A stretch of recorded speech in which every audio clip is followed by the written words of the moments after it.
People who don't commit crime don't escape like that. You know her by the name Ma Anand Sheela. In these 3.5 years, she has become a world famous celebrity.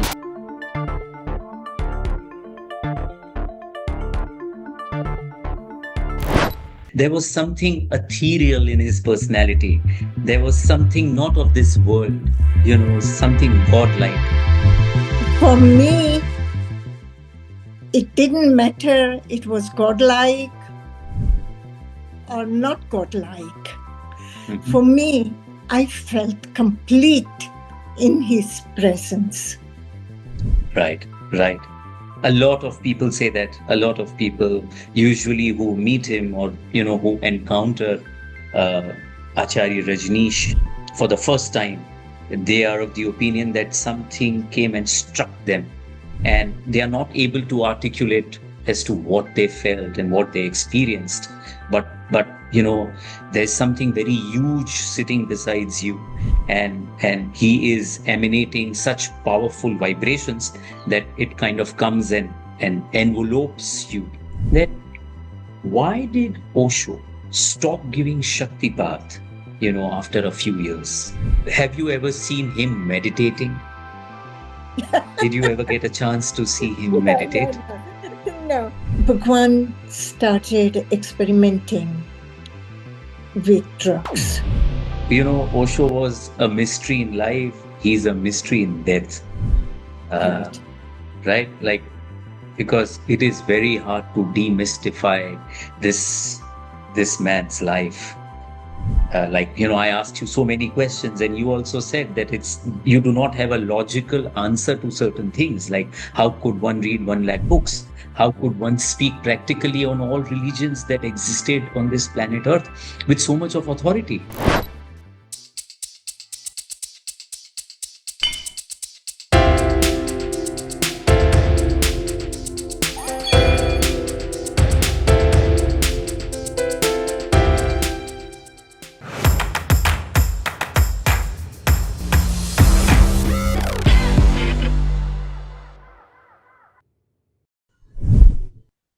Ma Anand Sheela, Cognitive Cocktail welcomes you for this very intriguing podcast on one of the most interesting spiritual giants of this century, Osho Rajneesh.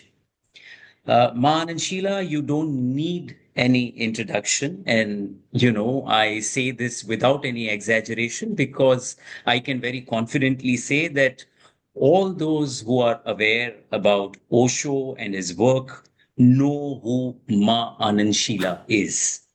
So, I would not be wasting any time and I will straight dive deep into this very intriguing conversation. But before that, I would want to quote a few lines from your book, Don't Kill Him. You say that he was the script writer and I was an actress with a very difficult role to play. All along, I acted like a hollow bamboo, willing to let him play his music through me. What beautiful lines. And these lines tell me that there was a total surrender, isn't it? Well, I don't think in terms of surrender or not. I trusted him fully. He trusted me fully. And there was only one possibility that I carry his message. Lovely. Without filter. Lovely. So, I would want to know what drew you to Bhagwan Rajneesh in the first place. I fell in love with him. It is as simple as that. Okay.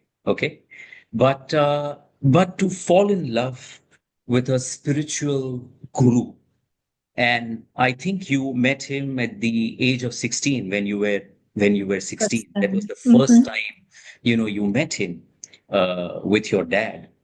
What was it in his personality that actually drew you, and you felt as if you have met your master?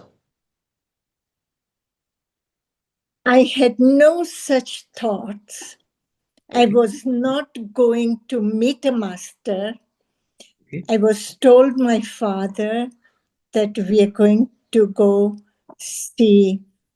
When I was 16, he was Acharya Rajneesh. Yeah. We're going to go listen to him, Mhm. and you may learn a lot from this man. Yeah. Yeah. And that was the only introduction I had of him from my father. Mhm. And he literally took me and other siblings together to visit Bhagwan. Yeah. Yeah. And I don't know, um, I was lost. You were lost. Yeah. Yeah. Yeah. I was lost in these world's definitions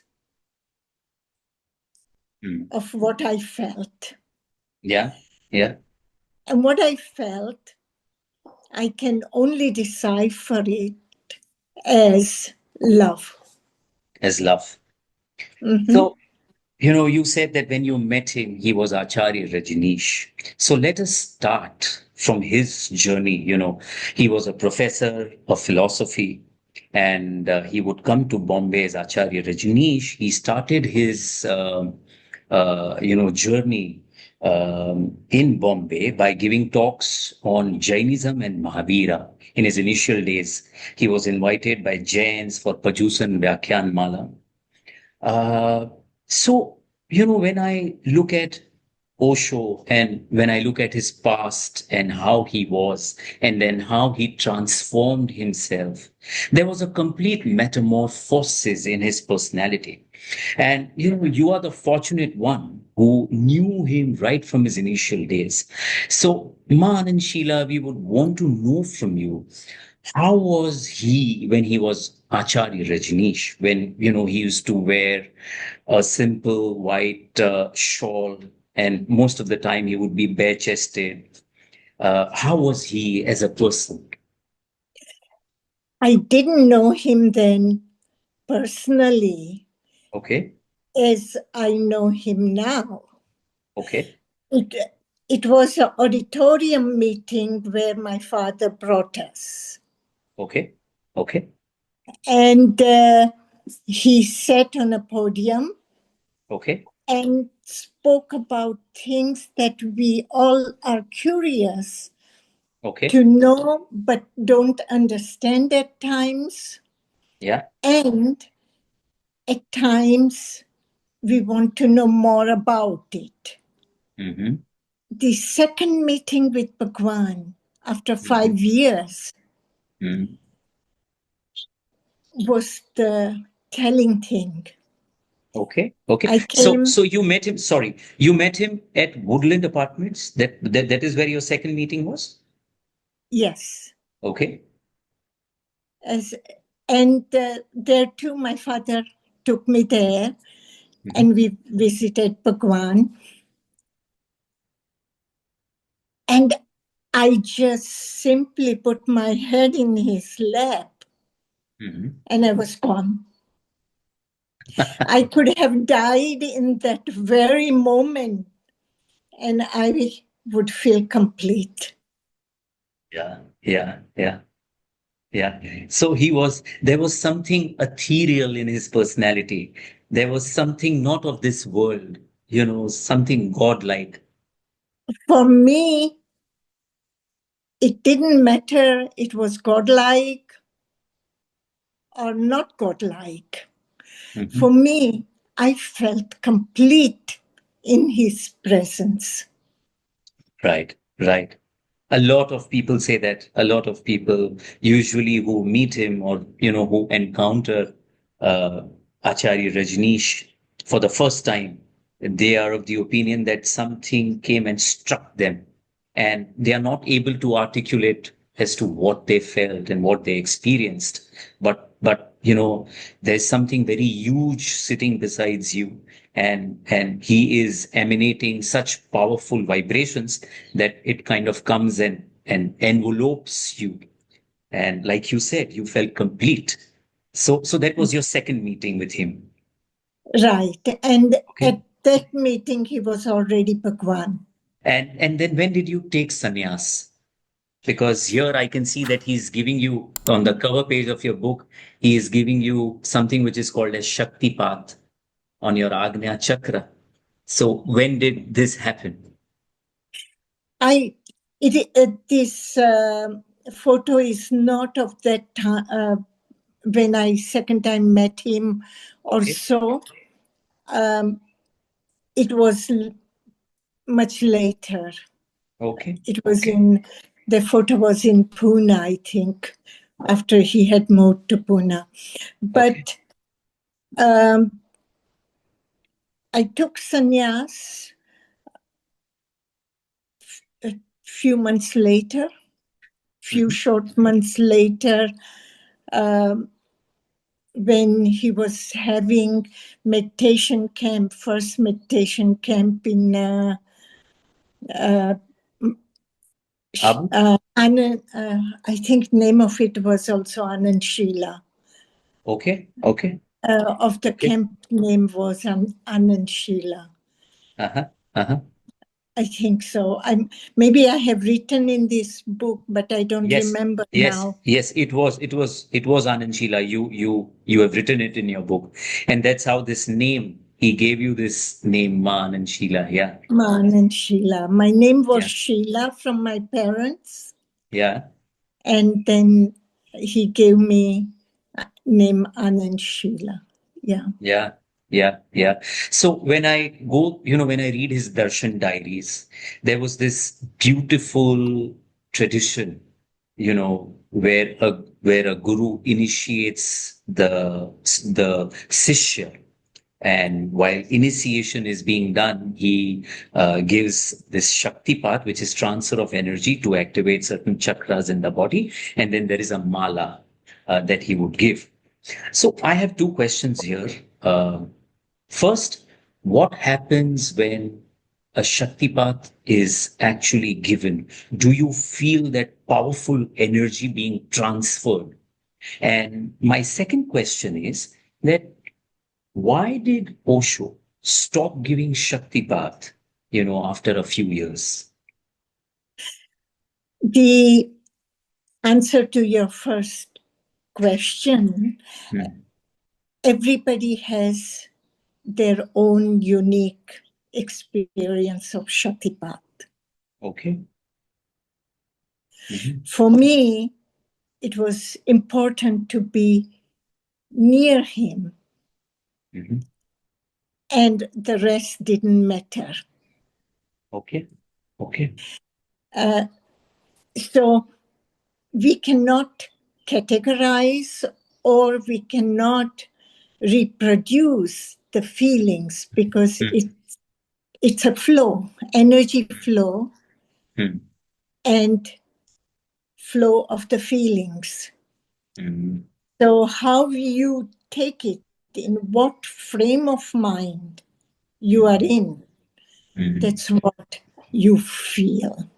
Okay. And the second one,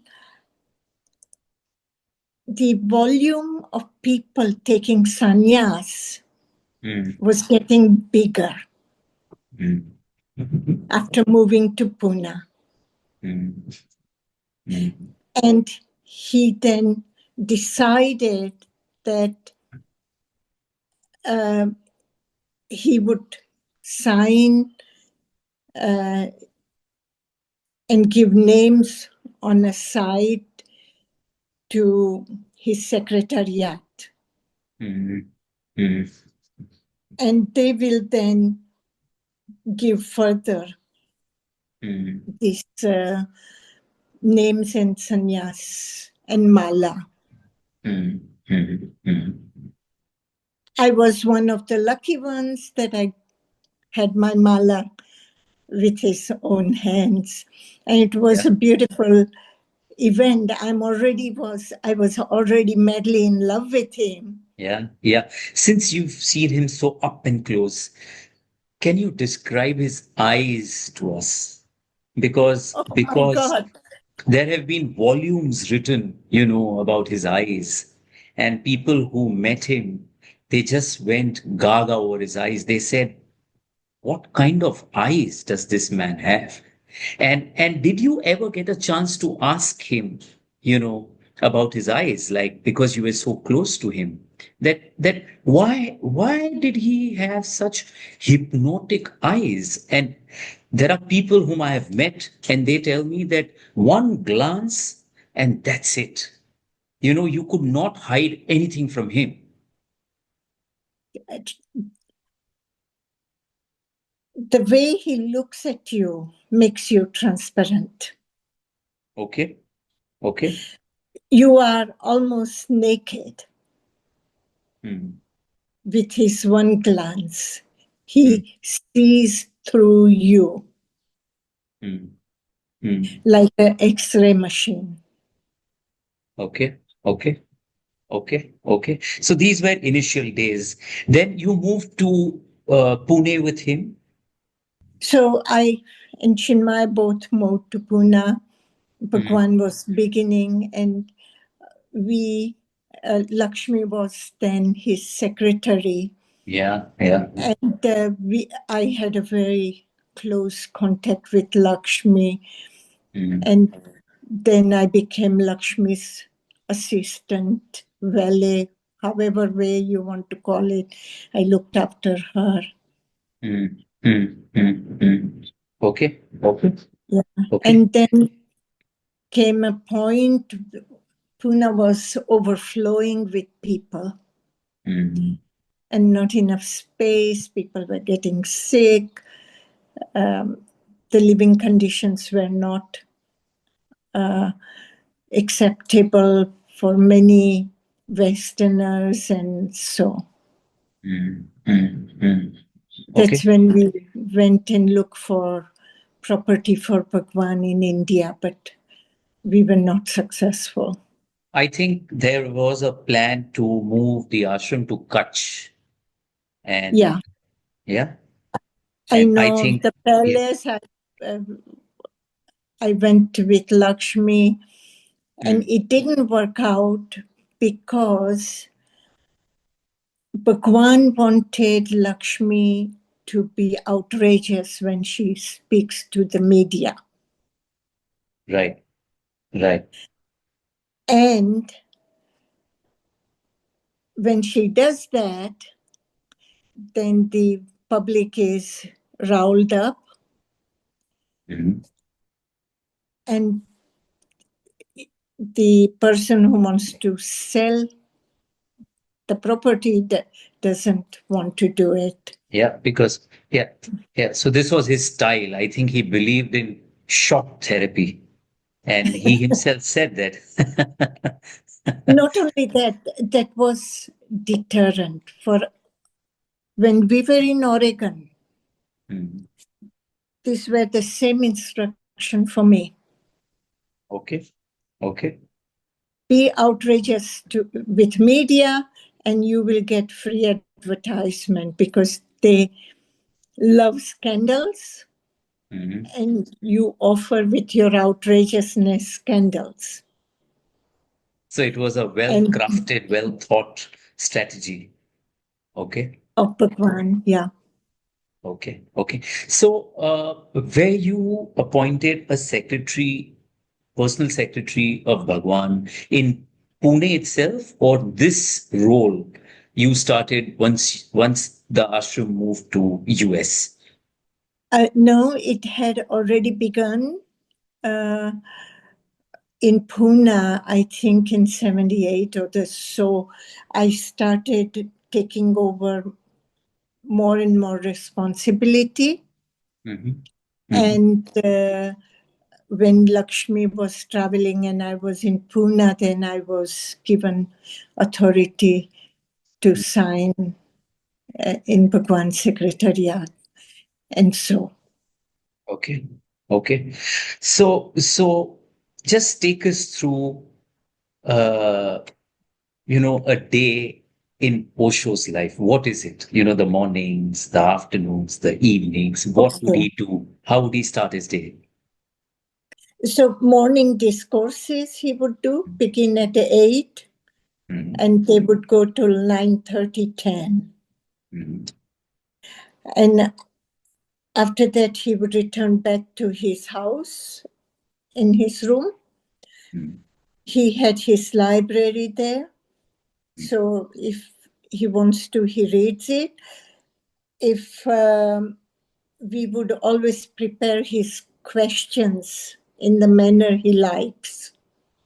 So that work was assigned to Vivek in his house or somebody else. And they would prepare the questions for him. And maybe he does plan the next day's discourse. Mm. Though everything is spontaneous, but Mm. he is informed of it, and we prepared it and pass it on to him Mhm. on the chair where Mhm. he is.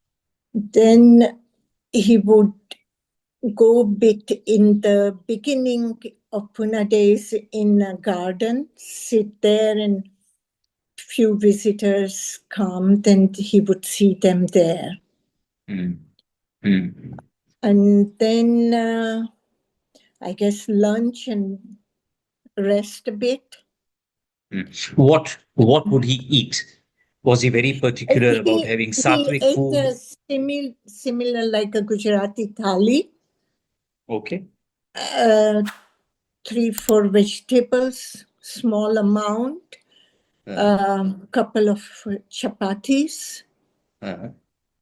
and whatever he wishes, we can offer him. And this preparation of his food was done by two Gujarati or the Saurashtra ladies. Okay. Yeah, they were sannyasin and they cooked for him. Okay. Okay. Yeah. And then comes the evening hour. He would have his lunch, dinner, Supper. and Yeah. then 7 o'clock he would have darshan with Uh-huh. us. Uh-huh. And then the day is over. Okay. Okay. And then he would retire to his room, and so Right. would he have you ever seen him meditating?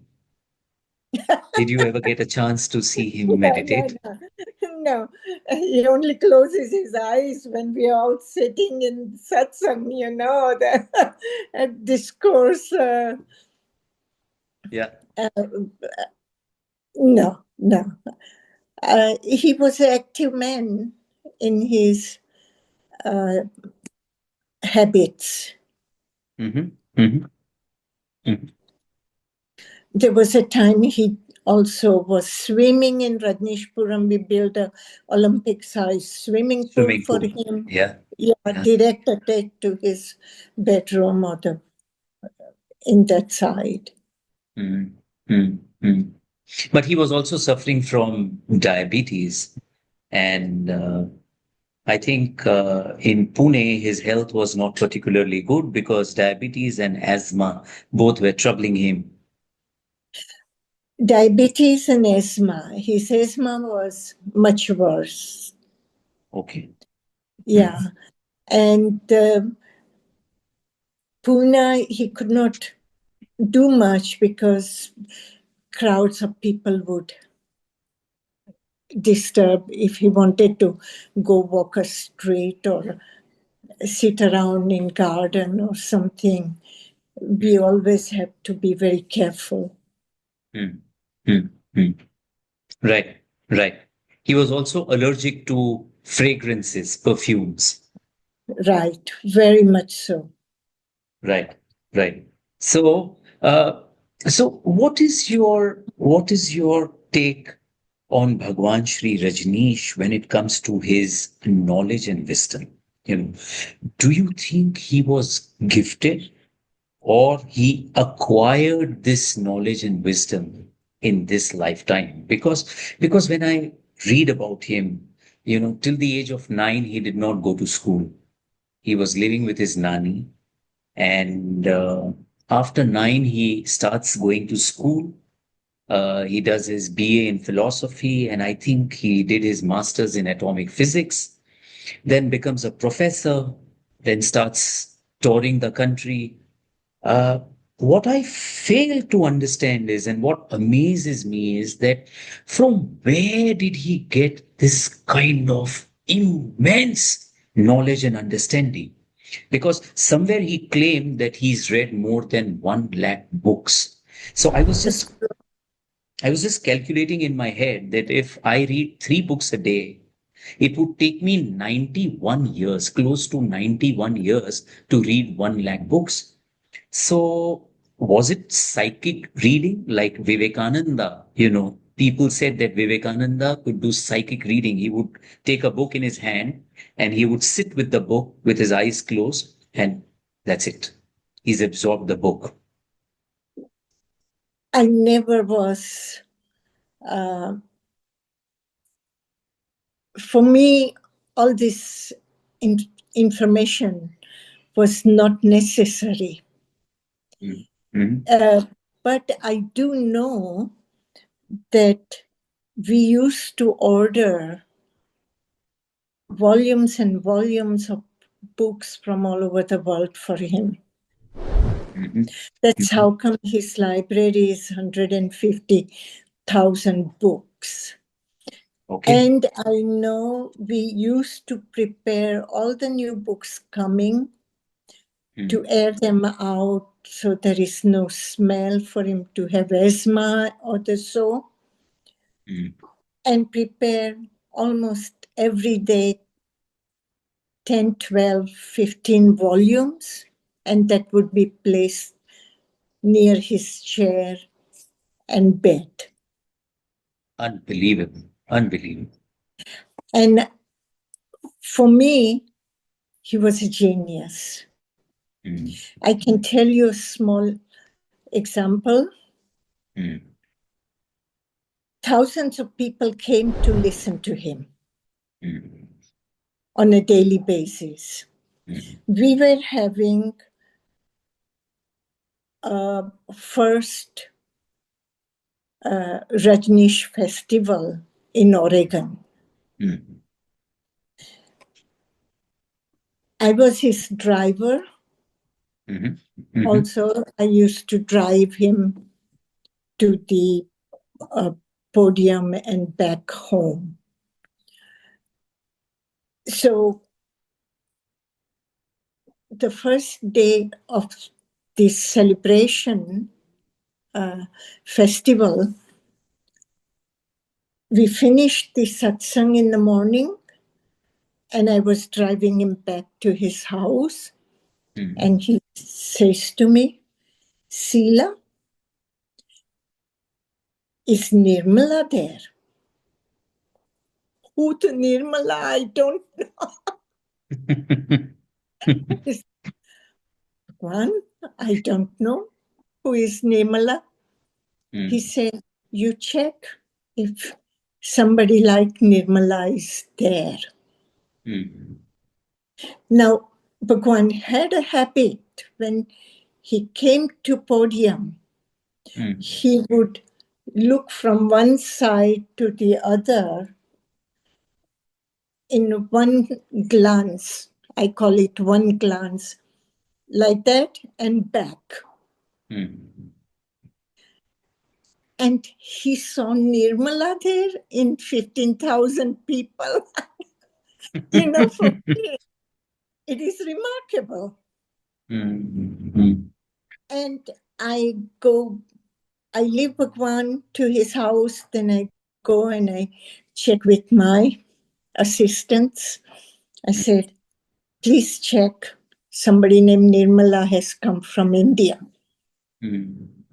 Find out. Sure enough, Mm. Sure enough, there was Nirmala. Unbelievable. Unbelievable. And then the story goes further, unbelievable. In the evening, when I'm going to work with Bhagwan, I say, Bhagwan, this Nirmala, somebody named Nirmala has registered. Mm. He says, Sheela, you call her and throw her out of the ranch. Oh my God. Okay. Throw her out. He says his command is, I'm his secretary, I have to follow. Yeah. And second time, he never said it. Day after, when I come, he asks me, is Nirmala gone? I said yes. But that is in 15,000 people, he picks out somebody. Just imagine. So he has a photographic mind. Yeah. And a memory also. Yeah. So I have seen such miracles near him. Yeah. Meditation and things I wasn't too up to interested, even today not. But didn't he ask you to meditate? Because whenever Osho talks about personal spiritual development, ultimately, his talk leads to meditation and awareness, and there are different types and forms of meditation that he teaches. So didn't he tell you to meditate? No. Okay. He told me only, you work. Mm. And I That was is your very meditation. happy. Right. I was very happy. Right. I want to ask you about Vivek. So, people in the ashram knew that Vivek was in love with Bhagwan. And Bhagwan somewhere has said that Vivek was his girlfriend. Uh, and, she passed away at a very young age when he was in his village in Madhya Pradesh. And he had promised her that he won't get married and he will wait for her. And then Bhagwan says that in one of the meditation camps in Abu, when he was, explaining dynamic meditation to his followers and explaining as to how the whole process should be done, this lady is watching from far away, and she sees Bhagwan, and that is it. She never goes back to her home country. And then when she goes to meet him, Bhagwan tells her that, you are back. So what I would want to understand is that was Bhagwan also in love with Vivek? I know nothing about this situation. I was too busy with my own loving feelings for Bhagwan. And for me, we all were. Every sannyasin, I would say, was in love with Bhagwan, if you ask me. But Vivek was special, right? Because Vivek would actually live with him. Yeah, definitely special. How special, I'm not the person to comment on it or judge it. Because I feel I was very special to Bhagwan too. Right? Yeah, and Yeah. I maintain that feeling even today. I don't engage myself in past lives or the future lives, what's going to happen. No, I want to remain right down to earth. One thing I followed Bhagwan to a T. When he made me a secretary, he said, Sheela, I am putting you in a position of everyone's envy. Don't fall for that trap. And I haven't fallen for that trap. Yeah. Absolutely. So, one can imagine what it is to be Osho's personal secretary. And he gave all the credit to you because when he moved to US, I think you bought around 64,000 acres of desert land and you converted that desert into oasis. And it is absolutely commendable to do that. How do you, your organizational and administrative skills are, are of next level. How do you do that in a foreign country, take approvals, permissions, and also the kind of money that was being pumped in? We would also want to know where was this money coming from? The first thing, it was not just me who put a hard work. It was collective hard work of Bhagwan's people who loved him. So I cannot take the credit just for myself. Okay, I managed it, I organized it, it's okay. And talk of money, we were productive. We were entrepreneurs. We were internationally known. And we created small projects throughout the world under Bhagwan's communes,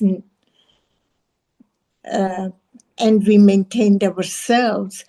Plus, bear in mind, we had a land in our hand, and we could Sorry. it off. No, sorry. What did you say? Can you come back? Yeah. What I'm saying is, we owned a large piece of land. Of course, we had a mortgage on it, but still that land had a value for parceling and selling it off if we want to. We had large lager house of Bhagwan's books, and they had its value. Then our festivals, they generated income. Our university, our therapy programs generated income. Meditation camps generated. And the collective awareness of Bhagwan's work was at its optimal. We were all having a ball doing this hard work. You won't believe it. 10, 12 hours is a normal day for work. And at the end of the day, we are still laughing, joking, and having fun. Yeah. It was the charisma of this man. That was his grace. Yeah. Absolutely. You cannot dissect it as a layman, this one in a lifetime event. Yeah.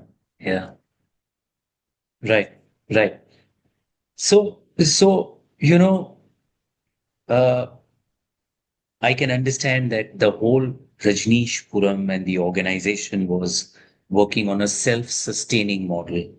Like you said, that you were entrepreneurs and you were creating a lot of money by doing various programs and group therapies and meditation camps and things like that. But Ma Sheela, are to buy 93 Rolls Royces, I think It's you need huge, crazy. you I think agree huge, with you. It's yeah, crazy, yeah, but you need huge donations, isn't it? mm, You need it is huge donations. definitely, and people were ready who had money Mm, to pay for Bhagwan's pleasure. mm, mm, And to pay for Bhagwan's pleasure, and you are uplifted, mhm, mhm, then that money is not wasted. mhm, mhm, Because you feel good. It's like when I buy a flower mhm, um, for a lover, mhm, mhm. it feels wonderful. Yeah, yeah, yeah. In Bhagwan's own words, it doesn't have a price, it has a value. Yeah, right? Exactly, So, yeah, exactly. yeah. And you feel uplifted. Mm, mm, mm, mm. But did he actually, I mean, this was his uh, desire to have 93 Rolls Royces, or he said that people just gifted it to me. I have never asked for it. And you write in your book that no, he wanted Rolls Royces. That's right. The world, he didn't ask. But secretary, he can say, Sheila, I like this color of Rolls Royce. Mm, mm, Sheila will do it. mm. Okay, And okay. So because being a spiritual guru, and and if I look at Bhagwan when he was Acharya Rajneesh, he lived a very austere life. And in the beginning of the podcast, I said that there was a metamorphosis of his personality. Then came the watches, then came the pens, then came the cars. So, so, I make it very simple for you. hmm, Okay? hmm, Blame it all to Sheila. It was I who organized all of those things. for him. Yeah. Blame me. No issue. But would he actually enjoy those things, or it was just to again No. create that He shock enjoyed value? every minute of it. He even would start looking at the catalogs and see something. Oh, Sheila, look, I found this beautiful photo of Piaget. Oh my Or God. the or the century,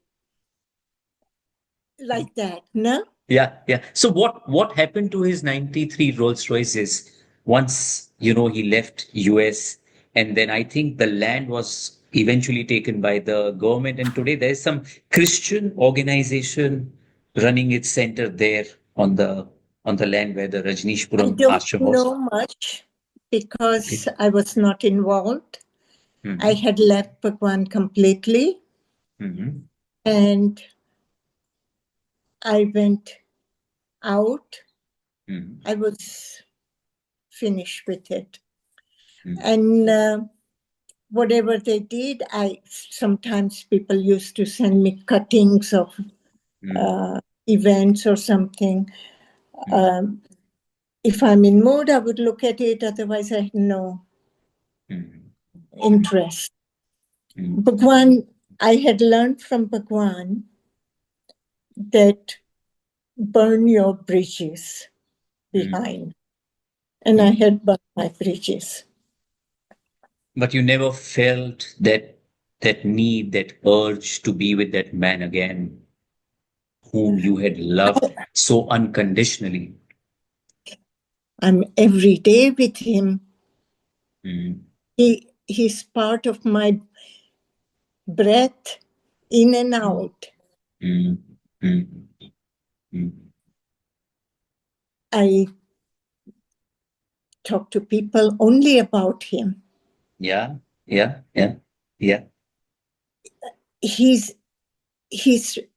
omnipresent in my case. Mm, mm, mm, mm. So What do for me, you think went this, wrong? What went wrong? If you had to analyze today, because when you create such a big organization, as big as Rajneeshpuram, it was like a city throbbing with life. It had everything, and then all of a sudden, there is a total destruction. So what happened? What do you think is the reason? Let's not get into the blame game. But I'm just wanting to know, because I love Bhagwan. I haven't met him, but I love him, through his talks, his books, and what I have learned about life from him. So I'm there's this inquisitiveness to know that did he purposely do this? Because quite a few times, he spoke about it, because he said that everything in life is temporary and transient. So you create and you destruct. And he said that this is also an example that you should not get attached to anything in life. So what is your feeling? my feeling is simple and practical, as always.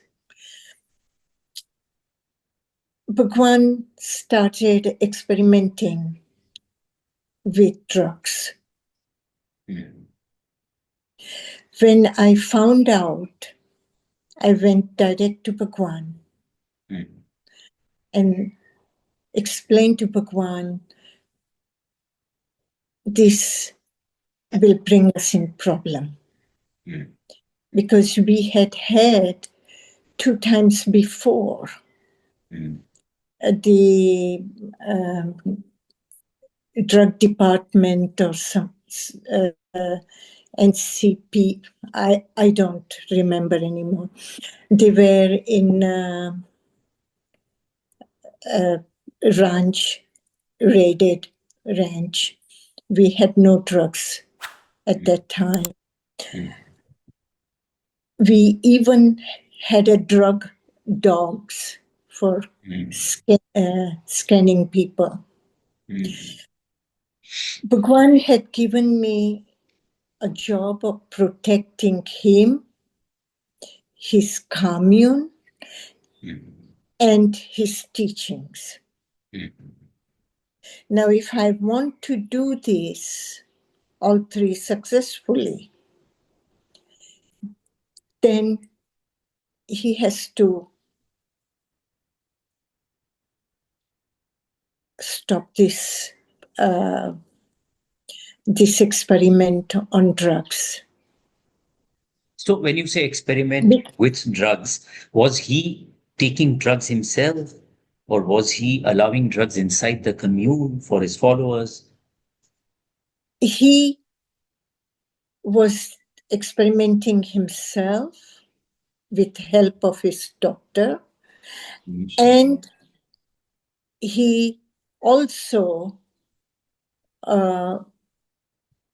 these drugs came under his house's name. Mhm, mhm, He mhm. lived in Lao Tzu house, I lived in Yeah. Jesus. Mm, mm, And the doctor stupidly writes a prescription mm. for Lao Tzu house. So he was taking Thinking that, prescription drugs, right? He was yeah, taking prescription drugs. they were, But but they were narcotic prescription drugs. They weren't, there were substances. I think I write in my book, now I forget the amount and all you that. you write that he used to take Valium, He and used to take Valium, but they had placed orders for other barbiturates and other psychopharma on this and that. I think also Vivek also used to take some drugs. That is what you write in your book. That That's right. Dev Geet is the name of Bhagwan's physician, right? Hmm? Dev Geet is the name Uh, of Bhagwan's doctor. no, Devaraj was Bhagwan's doctor and Okay. Devgit was the dentist. Dentist. Okay. Okay. Dentist. Right. Right. So, but what was the need for Bhagwan to experiment with drugs? I just don't understand. Why?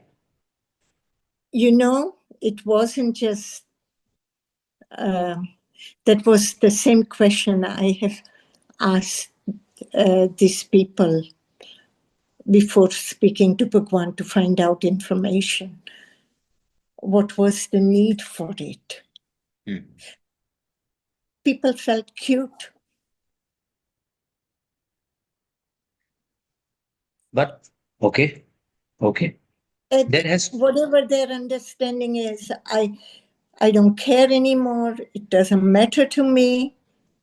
so one of the And reasons why you thought of leaving the ashram was this, right? that is the only reason I left the commune. Sad. This is indeed sad because you were a part of that creation and you created something very beautiful and Bhagwan himself says in his interviews, that what Sheela created is mind blowing because he was very appreciative of your efforts in his earlier interviews before this whole thing happened. And anyway, it is good. It gave me again another opportunity to survive on my own. Yeah, yeah. And I have created a paradise here too. I know. I saw it on TV. You run a old age home in Yeah, Switzerland. it's a Yeah, nice place. yeah, yeah, yeah. Beautiful, beautiful. But what a life you've had, my God. And That's crazy. it's unbelievable. And you could, I mean, with so much of negative publicity, you're still laughing. You're hale and hearty at this age of 75, if I'm not mistaken. And $76. you're taking care of so many people. So, Mhm. so somehow I think Bhagwan's philosophy of being detached and burning the bridges and just being in the present and accepting. One very beautiful thing that I was reading in your book was about the food that was served during your jail sentence. And there is a message there.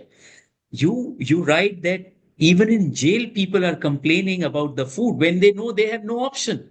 And yet they are Right. complaining. And you ate very lovingly. And that is what made the difference. And they came drawn towards me to come and eat peacefully their food. Unbelievable. Oh my God. So what a life you've had. Believe me, this is, I mean, one hell of a roller coaster, but you've taken it in your stride and so positively. A few questions more, because there are things that you know which no one else knows. That's a fact. Uh, So there is also this mystery, surrounding Bhagwan's death. Uh, there are conflicting reports that he was poisoned. His blood samples were sent to Japan. This is after he came back from Rajneeshpuram. He was not keeping well. He would have these fall attacks. A simple infection, some tooth infection did not heal. And that is how the whole investigation started for Bhagwan. And then they said that he was poisoned. And he himself said that there was some thallium poisoning which was done. I'm sure, because you know a lot of people in his inner circle, uh, what do you think? Was Bhagwan's health, was he not keeping too well, or there was a foul play somewhere? What is your feeling? When I left Bhagwan, Hmm.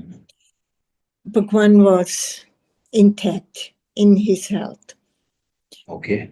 He had a house doctor, house dentist. Vivek, his caretaker, was there. There was same cooks who have cooked for years for him in Pune. Those girls were there. And he was happy with his drive-bys. He was happy with all of it.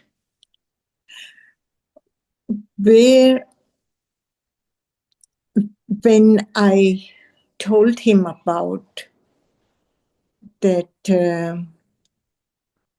this drug use is a problem, and it was my job, because I was his secretary, I must, in all honesty, tell him. And I declared this. He told me, Sheela, you ignore it. Don't get involved. Now, even if I want to take care of him personally, I could not. When he says, you ignore it, don't get involved. Then I decided to leave, and I left 2 days after or 3 days after that event. So what you're saying is that, his health, which kind of went spiraling down in the next because he was taking drugs. Because he was taking drugs. That is one of the reasons, yeah? So Yeah. it has got nothing to do with poisoning as claimed by him.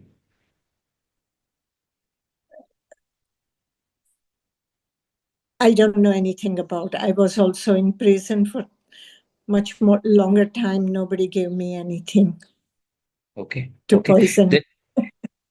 There was also this thing that he was, being administered laughing gas when he came back from That US. was by his dentist. Okay. But why were his they doctors? must have continued probably in Pune days. Yeah. But why were his doctors doing this to him? Because he had very intense. You have to ask his doctors, and these are the people who took over the management after I left.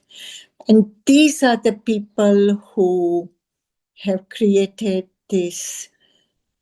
Bhagwan's teachings are public teachings. They are public assets. And they have created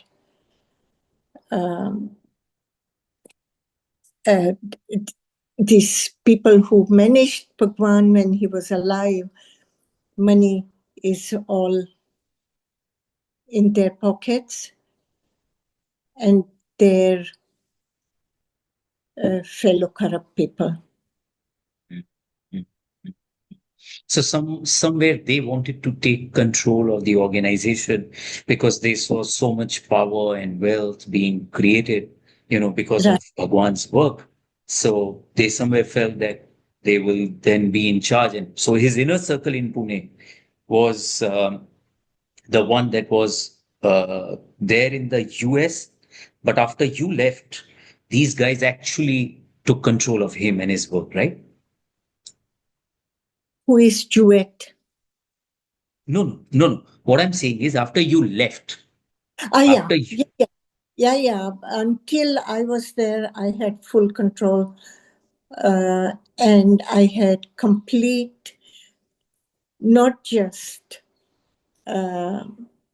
worldly powers of Bhagwan, ecclesiastic powers of Bhagwan.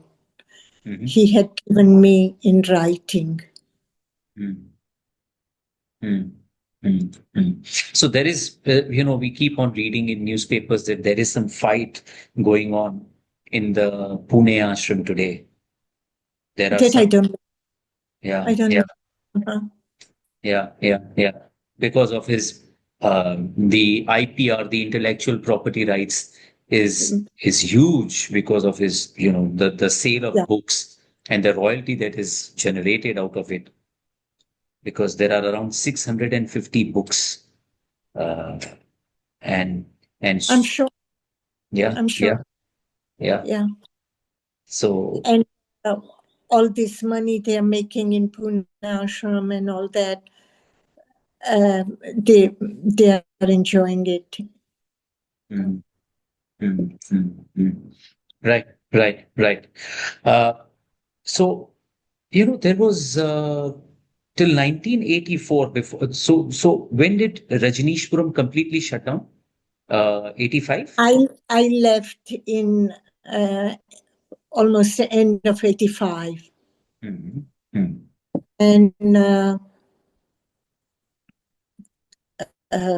when they completely closed down, I have no idea, but I assume Bhagwan was deported a few weeks after. And then they must have wound up the liquidate the property, I assume. When did Vinod Khanna leave Rajneeshpuram, and were you I close wouldn't with him? know. No, I wouldn't know. I wasn't there then. When I left, Vinod was there, I think. Okay. But when he left, I don't know. Did you have any interactions with Vinod Khanna while he was there in the commune?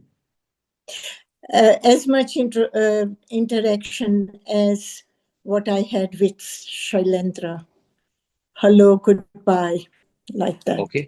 Okay, because Mahesh Bhatt says that Vinod Khanna was not happy and he would be depressed, and that is what made him think of returning to his normal life. Then he came to Bombay and again started acting in movies. But Vinod Khanna has a different take. He says that Bhagwan told me to go back to Pune and head the ashram there. And I did not have the capabilities of heading the ashram, so I refused. And he said this was the first time. Mm-hmm. I Yeah. didn't know that. I know why he came because of the relationship issues Okay. in his marriage. I remember he had two little sons of the children with something like that. But relationship was the big issue, I think, and he came to Bhagwan for finding solutions. Right. And he was his driver, and then he was his gardener, right? Vinod Khanna for a. He was Bhagwan's driver. He was never, not in my time. Okay. So maybe after I have left, then I don't know. This I hear first time. Yeah, because I read somewhere that he would drive Bhagwan around. And when Bhagwan came from Nepal, when he came to Delhi, I think Vinod Khanna went to pick him up at the airport. And then Bhagwan went to Kulu. He went to Manali and he booked that entire Span resort in Manali. This was after being deported. So I have no idea about you completely lost touch. Do you? So when he passed away, who broke the news to you that he's left his body? my lawyer, my German lawyer called me. Okay. And it was lunchtime. I was getting ready to go have my lunch. And the phone rang and Otmar said, Bhagwan has died. I said, Otmar, it's not possible. I don't feel it that he's died. Where do you get this news? And he said he got it from the television and he called the television in Bonn production place of, and they confirmed that he has died. And I felt like, the way I and Bhagwan were, Mm. I would know it inside me if it was natural. Mm. Mm. And so for me, it was a natural death. Mm. And I had some idea about the experiment of Bhagwan with different drugs, what they were ordering. And then I thought maybe it was a assisted suicide. Oh my God. Okay. Okay. So, And I Osho luckily, was, Osho was a mystery in life. He's a mystery in death. Uh, right. right? Like, because it is very hard to demystify this man's life. I asked you so many questions, and you also said that you do not have a logical answer to certain things. Like, how could one read 1 lakh books? How could one speak practically on all religions that existed on this planet Earth with so much of authority? He hasn't, I mean, he spoke on all the religions, he spoke on saints. He spoke on Zen. He spoke on Gurdjieff. No one knew about Gurdjieff. Osho, brought Gurdjieff and his work. He gave that prominence to his work and his philosophy. And then the whole public discourse about Gurdjieff and his work started. So it's really intriguing and fascinating of how did he manage to do so much in this span of 27, 28 years of active life, right? Because he came to Bombay when he was 30. Um, somewhere I think either somebody said or somewhere I read it that Bhagwan had 32 years he spoke. Hmm. Hmm. Because he left his body at the age of 58. And he was a professor after finishing his graduation. And Uh-huh. then he started coming to Bombay. So I'm assuming that he would be in his 30s when he would have come to Bombay. 30 years, one could Yeah. say. But see, all this chronology, I never was interested. I never was interested in souvenirs or small presents or so. And also trying to get close to Bhagwan's family or so. No, what was my work? I did it very well, passed on messages and so. But I had my set of friends and people that we worked together. Are you in touch with any one of them? One person I'm in touch with. Mhm. Mm. And she came after she saw Wild Wild Country Mm. Mm. to visit me. Okay. And friendship is intact. Lovely, lovely. Ma Anand Sheela, it was an absolute pleasure talking to you.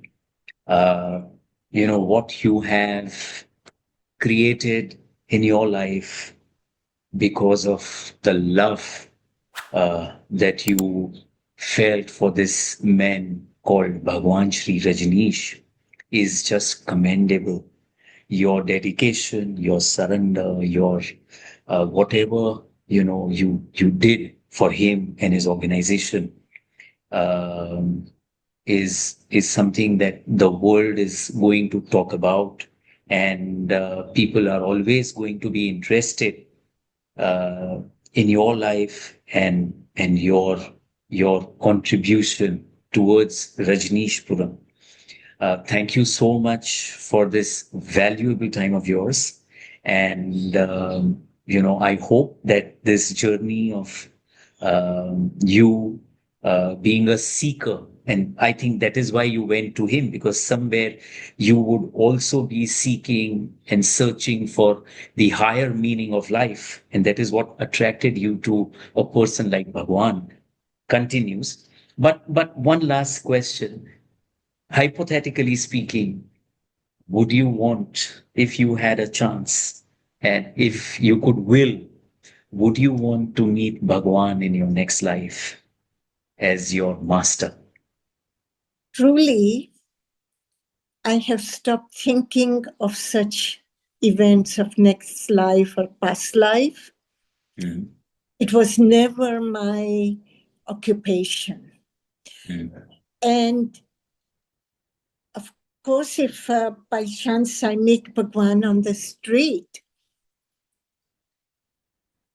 it would be my good fortune that again I meet him. And, you know, I would put my head to his feet again without thinking, automatic. Amazing. That says Yeah, it all. That says it all. Thank you so yeah. much. Thank you so much. It was an absolute pleasure. Thank you. Thank you. Thank you, Rasesh.